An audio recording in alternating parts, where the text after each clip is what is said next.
Ang tinutukoy po ng ating Panginoon Jesucristo sa ating Ebanghelyo ngayong araw ay yung mga eskriba at pariseyo, sapagkat kung sila ay nagbibigay ng abuloy o tulong o nagdarasal o nag-aayuno, hindi po nila ito ginagawa para sa Diyos, kundi upang sila ay papurihan ng madla. I'm amused to think that the counterparts of the scribes and the Pharisees in the time of Jesus would be some politicians. Lahat ng kanilang ginagawa ay dapat covered by media. Ang pagbibigay tulong, ang abuloy, at dapat makikita rin sila sa loob ng simbahan upang itong kanilang ginagawa ay makakatulong sa kanilang popularity at sila ay huling mahalal pagdating ng election. Ang sinasabi po ng ating Panginoon Jesucristo ay yung pagdarasal, yung pag-aayuno, yung paggawa ng kabutihan, lalong-lalo na ang pagtulong sa kapwa, ay hindi para sa tao. It's not primarily for others to see, but it is an activity like prayer, fasting. It is an activity in faith and living in personal relationship with God. Prayer and fasting are addressed to God, not to impress people. At dito sa unang pagbasa, sinasabi rin ni San Pablo sa kanyang sulat sa mga taga-Korinto na kung tayo'y gumagawa ng kabutihan, pinalalahanan po natin ang mga tao o kapwa na mabait ang Diyos. Sapagkat dito sa unang pagbasa sinasabi, you are being enriched in every way for all your generosity, which through us produces thanksgiving to God.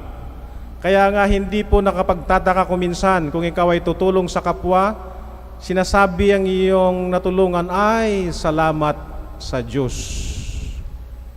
Our goodness, whatever we do to others, our main motivation should not be to impress, but through our goodness, to our acts of charity, people are reminded of God's goodness, that we are instruments of God's goodness. Ang tanong po, bakit kaya tayo'y nagbabalat kayo? Bakit kaya tayo'y naging plastic kung minsan, pretending what we are not, o nagkukunwari kagaya ng mga eskriba at pariseyo? Ano kaya ang mga kadahilanan? I would like to venture an opinion, sapagkat yung iba ay egocentric. They want to feed their ego. Tignan nyo na lamang sa FB, yung mga nagpo-post kung minsan, laging sarili ang ini-exhibit, laging sarili ang pinapublicize. Ako, I did this, I did that, I ate in this particular restaurant, etc. Laging sarili ang sentro. They want to appear nice, beautiful, retokado, or we always want to set our best foot forward, lalong-lalo na kung may mga nanliligaw. Kaya kung minsan may mga iba na utang ng utang upang ma-maintain nila yung kanilang lifestyle of high living, tinatawag na keeping up with the Jonases. Dapat Magbabakasyon sila sa mamahaling resort. Kung hindi sa abroad, dapat first class ang kanilang sasakyan o appliances. Lahat ay mamamahalin ang kanilang gamit sa bahay. So their value depends on what they wear, what they eat, their house, the cars that they drive, the company that they keep. Dapat ang kanilang mga ginagamit ay puro signature because they want to feed on their ego. Hindi naman lahat, pero yung mga iba, they want to impress other people. Secondly, bakit tayo hindi makatotohanan? Tayo'y balat kayo, plastic, o nagkukunwari. O we want to pretend what we are not. Because we are afraid not to be accepted, to belong. We want to belong maybe to an elite circle. Nagyayabang, nagsisinungaling. At kung minsan malalaman, nako, hindi naman pala mayaman. Hindi naman pala siya heredero. At hindi naman pala graduate. Fake pala ang kanyang diploma. Tayo'y natatakot na magpakatotoo. Baka hindi tayo tatanggapin at kukutyahin tayo. And so what is Jesus suggesting and telling us in the gospel today? God has different sets of measurements or standards. God's ways are not man's ways.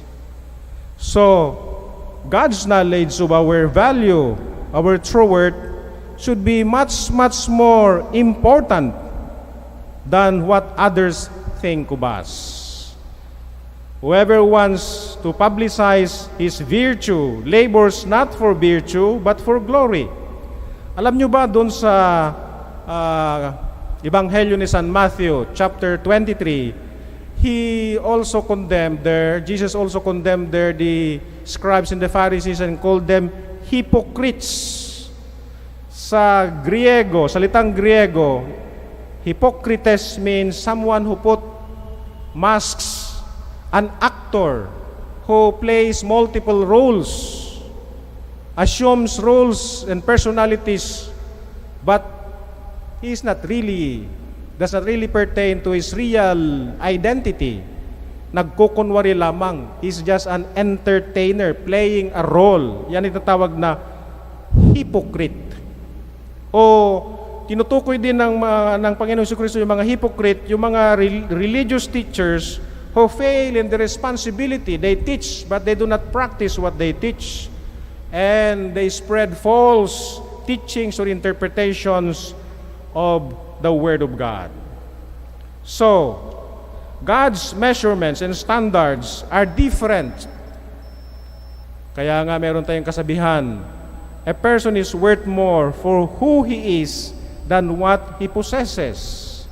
You cannot buy integrity, honesty, good name, authenticity, and truthfulness. Jesus says, love your enemies, pray for those who persecute you. Blessed are the lowly, the humble, the peacemakers. Blessed are the merciful. At dapat, hindi tayo nagkukunwari o nagbabalat kayo. Dapat tayo laging magpakatotoo sa ating pakikitungo sa Diyos. Bakit? Because in our relationship with others, fellow human beings, sometimes we get outright judgment, criticisms. If we try to be truthful, kung tayo nagpapakatotoo. But in Jesus, He does not judge us, but He looks at us with mercy and compassion. Ito po ay nakikita natin sa pangyayari sa John 8, kung saan ay dinala ng mga eskriba at pariseyo ang isang babaeng nahuli sa pakikiapid at sabi nila, ayon sa batas ni Moses, ang sino mang nahuling makikiapid ay dapat papatayin sa pamamagitan ng pagbato sa kanya. Jesus was quiet and then he said, anyone who has not committed a single sin will be the first one to pick up a stone and throw at this woman, because all of them were sinful, not immaculately clean. They went away one by one until Jesus and the woman were left behind. And you know what Jesus said? Neither will I condemn you. Go and sin no more. God does not judge us, but He looks at us with mercy and compassion. Ang panghuli, doon po sa Luke 15, kung saan ay mababasa natin the story of the prodigal son, yung alibughang anak, yung pangalawang anak, kinuha na niya ang kanyang kayamanan na pamana, and he spent his inheritance on desolate living on loose women and so on. And when he came back to his senses, he said, I'm going back to my father, and I will tell him, I'm no longer worthy to be called his son, but a slave. He was still away, far off, and the father was waiting for him, looking for his return at the porch. He ran towards his son. He embraced him, kissed him, and accepted him, put a sandals on his feet, a ring on his finger, gave him the finest robe. Let us kill the fattened calf, because this son of mine has been lost, but now he is found. He is dead, but now he is alive. And so, my dear friends, Jesus in the gospel today is telling us that when it comes to our relationship with God, first and foremost, He does not judge us, but He deals with us in mercy and compassion. Kaya, we should put more emphasis, more importance, more value on our relationship with God rather than our fellow human beings just to impress or to feed our ego. Because if your objective is merely to impress, to feed your ego and get approval and commendation and praise from other people, you will never be satisfied. You will never find true fulfillment. We can only find true fulfillment if our relationship, if our value, if our true worth is based on our true, living, faithful, and loving relationship with God. That's why in the gospel today, Jesus Christ tells us, your reward will be great in heaven.